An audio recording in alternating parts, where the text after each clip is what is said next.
Kurnool parliament Telugu Desam party అభ్యర్థిగా పంచలింగాల నాగరాజును ప్రకటించడంతో కర్నూలులో సంబరాలు చేసుకున్నారు. కురుబలకు ఎంపీ స్థానం కేటాయించినందుకు చంద్రబాబు నాయుడుకి పంచలింగాల నాగరాజు కృతజ్ఞతలు తెలిపారు. ఎంపీగా కలిస్తే కర్నూలుకి త్రాగు, సాగునీటి కోసం ప్రాజెక్టుల కోసం కృషి చేస్తానని నాగరాజు తెలిపారు.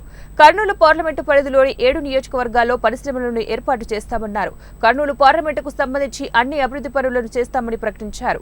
ఈ విజయాన్ని కూడా సార్కు ఒక కానుకగా ఇస్తానని చెప్పేసి తెలియజేస్తాను. క్వశ్చన్ లేదు సార్, నేను డైరెక్ట్ అంతా ఇచ్చుకుంటా పోను. అదే మీరు అడుగుతున్నా, నేను నిలబడుతున్నాను.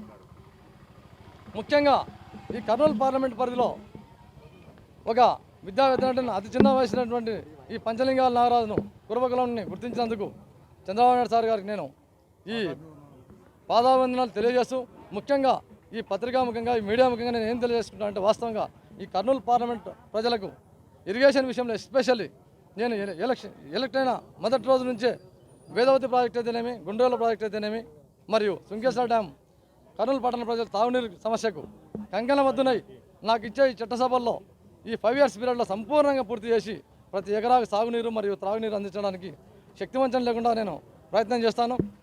అందులో భాగంగా నారా లోకేష్ సార్ యువగలం పాదయాత్రలో గట్టిగా హామీ ఇవ్వడం జరిగినది. మిషన్ రాయలసీమ అని చెప్పేసి ఒకటి సపరేట్గా తీసుకుంటామని చెప్పారు సార్ మాకు. అందులో భాగంగా మిషన్ రాయలసీమ పథకంలో భాగంగా సార్కు పదే మన సమస్యలను సార్ దృష్టికి తీసుకుపోయి వీటన్నిటి పరిష్కారం కావడానికి కంకణబద్ధునై నేను పనిచేస్తానని చెప్పేసి ఈ కర్నూలు ప్రజలకు నేను తెలియజేస్తున్నాను. అంతేకాకుండా ఈ కర్నూలు పార్లమెంటు అత్యధిక జనాభా కలిగింది కాబట్టి